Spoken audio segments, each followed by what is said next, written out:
Hello everyone, welcome to GS Adhyayan channel. और आज का वीडियो है मौर्यकाल में अशोक के बारे में जानेंगे और बात करेंगे अशोक से। तो सबसे पहले जानेंगे कि अशोक किसका पुत्र था। तो अशोक बिंदुसार का पुत्र था, बिंदुसार का पुत्र था, याद रखिए।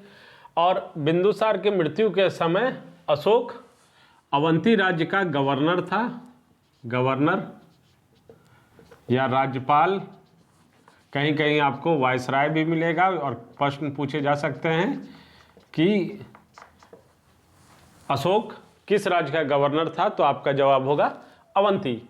अब बात करेंगे राजगद्दी। तो राजगद्दी पर 273 ईसा पूर्व में अशोक राजगद्दी पर बैठा था, परंतु उसका राज्याभिषेक 269 ईसा पूर्व में हुआ था। ये प्रश्न आता है कि राजगद्दी पर अशोक के राजगद्दी पर बैठने के कितने साल बाद उसका राज्याभिषेक हुआ है।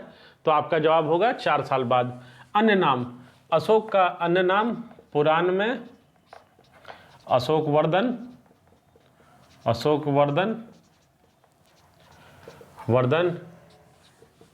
अशोक सर्वप्रथम। अशोक नाम मास्की अभिलेख में मिलता है, मास्की अभिलेख में मिलता है। लेख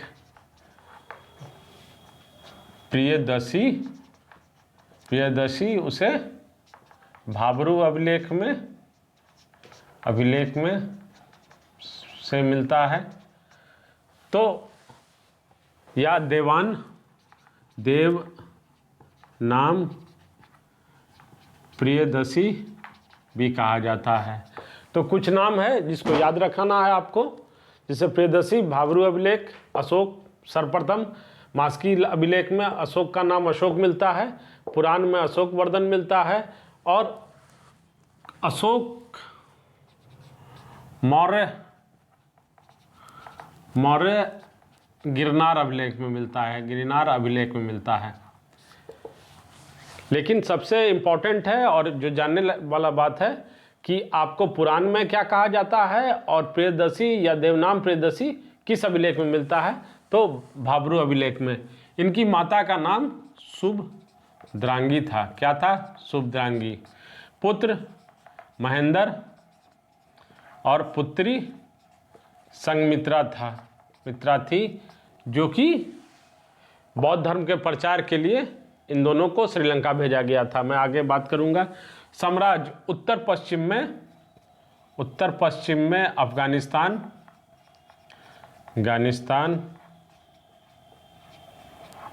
दक्षिण में कर्नाटक,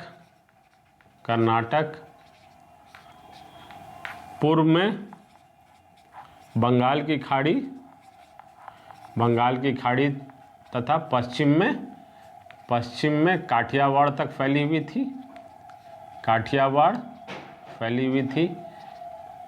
कुछ चुनिंदा राजा हुआ करते थे जिनके पहले महान शब्द का उपयोग हुआ है। जो पूरे आप इतिहास में देखेंगे तो 3 राजा का वर्णन मिलता है। पहला सिकंदर महान, दूसरा अशोक महान और तीसरा बाबर को महान कहा गया है। तो आप समझ लीजिए कि इतना महान शासक था जिसका साम्राज्य काफ़ी दूर तक फैला हुआ था।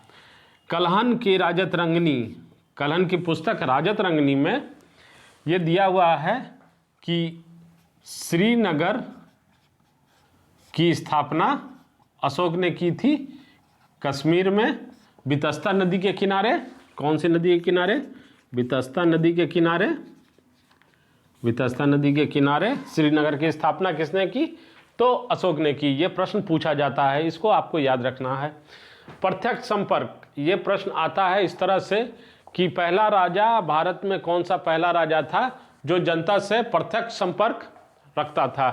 तो अशोक के द्वारा प्रत्यक्ष संपर्क जनता से रखा गया था।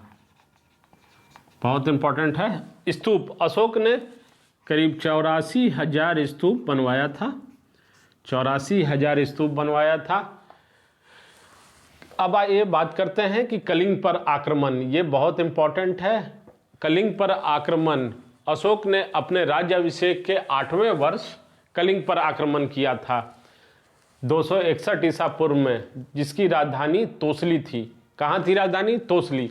और उस समय कौशल कलिंग का राजा था, नंदराज नाम का राजा था, जिसकी जानकारी हमें हाथी गुम्फा अभिलेख से मिलती है। किस अभिलेख से?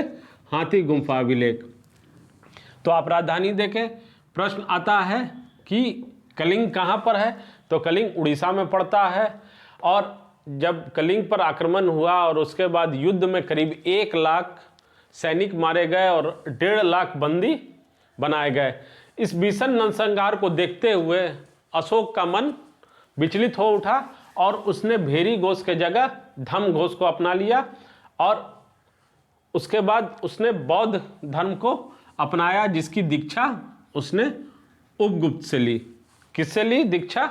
उपगुप्त से ली। उसके पहले वो भगवान शिव का उपासक था, ये याद रखिएगा, भगवान शिव का उपासक था। ये सभी टॉपिक से आपको क्वेश्चन बनता है। जैसे कलिंग पर आक्रमण किस वर्ष हुआ था, तो राजाभिषेक से 8वें वर्ष। कलिंग कहाँ स्थित है, तो उड़ीसा में। और भेरी घोष के जगह किसको अपनाया गया? धम्म घोष को। और एक और पॉइंट यहाँ पर बनता है कि चतुर्थ बौद्ध संगति अशोक के समय ही चतुर्थ बौद्ध संगति हुई थी, याद रखिएगा। और दीक्षा, अशोक ने दीक्षा किससे प्राप्त की? तो उपगुप्त से, और वो पहले भगवान शिव का उपासक था। तो इसके बाद हम लोग अब देखते हैं अशोक से इम्पोर्टेंट, अशोक के से शिलालेख और अभिलेखों से संबंधित देखते हैं, बात करते हैं। आइए,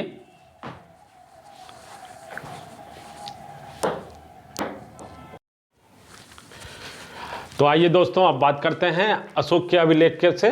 अशोक के अभिलेख से हमें अशोक के इतिहास के बारे में जानकारी मिलती है। अभी तक 40 से अधिक अभिलेखों के बारे में पता चला है।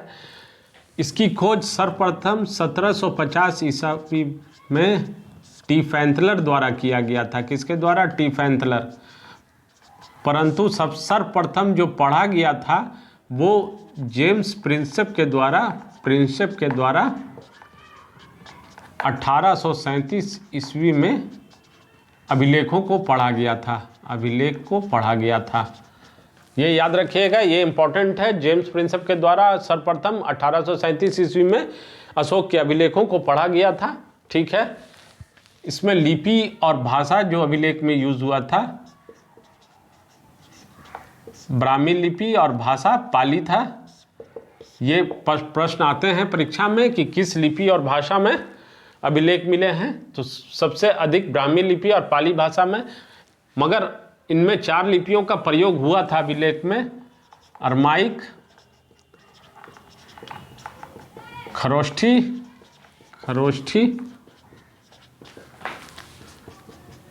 ब्राह्मी और यूनानी।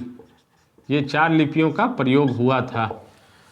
अब बात करेंगे कि अभिलेख को कितने भागों में बांटा गया था। तो अभिलेख को 3 भागों में बांटा गया, शिलालेख, स्तंभलेख और गुहालेख में। कितने भागों में? 3 भागों में बांटा गया है। शिलालेख 2 प्रकार के थे, एक लघु और दूसरा वृहद। लघु शिलालेख 2 भागों में, उत्तरी और दक्षिणी शिलालेख। बृहद 14 बृहद शिलालेख मिले हैं, प्राप्त हुए हैं 8 अलग अलग स्थानों से। 8 स्थानों से 14 बृहद स्तंभलेख मिले हैं, शिलालेख मिले हैं। स्तंभलेख 2 बृहद और लघु 7 बृहद स्तंभलेख मिले हैं 6 स्थानों से। और गुहालेख के बारे में आगे पढ़ेंगे, कैसे बराबर की पहाड़ियों पर गुफालेख या गुहालेख मिला है। अब बात करते हैं कि अशोक के 4 लघु शिलालेखों में हमें अशोक का नाम मिलता है, और वो चारों है मास्की, नेत्तूर, उधोबिल और गुर्जरा। ये तीनों हैं जो ये 3 लघु शिलालेख कर्नाटक से मिले हैं, प्राप्त हुए हैं। और गुर्जरा अभिलेख लघु शिलालेख है, ये मध्य प्रदेश से प्राप्त हुए हैं। भाब्रू शिलालेख में ये जयपुर से प्राप्त हुआ है, इसमें जो उल्लेख है ये उल्लेख किया गया है कि अशोक ने बौद्ध धर्म अपना लिया। कौन सा धर्म? बौद्ध धर्म अपना लिया। इसकी खोज कैप्टन बॉट ने की थी। किसने की थी? कैप्टन बॉट ने। बॉट ने की 1840 ईस्वी में। तो भाब्रू शिलालेख से, लघु शिलालेख से प्रश्न आता है कि अशोक ने बौद्ध धर्म अपना लिया, ये किस शिलालेख में है? तो ये भाब्रू शिलालेख में है और इसकी खोज कैप्टन बॉट ने की 1840 ईस्वी में। अभी ये लघु शिलालेख कलकत्ता संग्रहालय में रखा हुआ है। कलकत्ता संग्रहालय में रखा हुआ है। खरोष्ठी लिपि में जो 2 अभिलेख मिले हैं वो शाहबादगढ़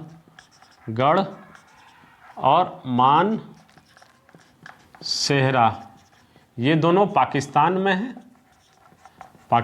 में है। ये दोनों अभिलेख खरोष्ठी लिपि में मिले हैं पाकिस्तान।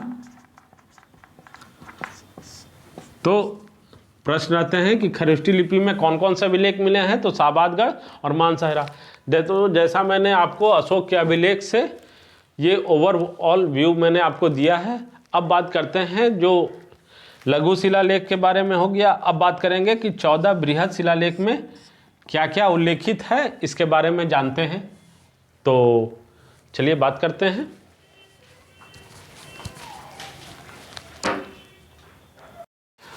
अशोक के जो 14 शिलालेखों हैं उनके बारे में हम लोग बात करेंगे। तो प्रथम शिलालेख में क्या वर्णित है या उल्लेख है? इसमें पशु बलि की निंदा की गई है और सामाजिक उत्सव का निषेध किया गया है तथा इसमें कहा गया है अशोक के तरफ से कि सभी मनुष्य मेरी संतान हैं। क्या कहा गया है प्रथम शिलालेख में? कि सभी मनुष्य मेरी संतान है।